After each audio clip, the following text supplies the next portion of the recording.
Friday, our team of meteorologists have been working hard tracking the storm. And it pretty much lived up to the predictions. Meteorologist Brian Shaw is live at the Weather Center with more. Good morning, Brian.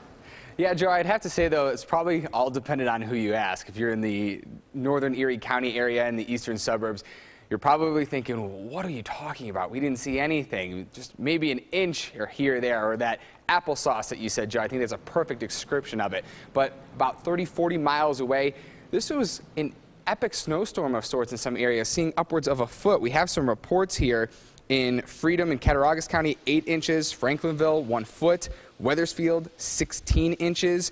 And we have in Charlotte and Chautauqua County, trees blocking the roadways, a report of that in Smith and Hall Road. So those were the hardest hit areas, mainly Chautauqua and Wyoming County. And it was a tale of basically 2 events. You had elevations of 1,200 to 1,500 feet and above that really piled up the snow. And if you were in the lower elevations, you saw just a disgusting mix of rain to snow, back and forth.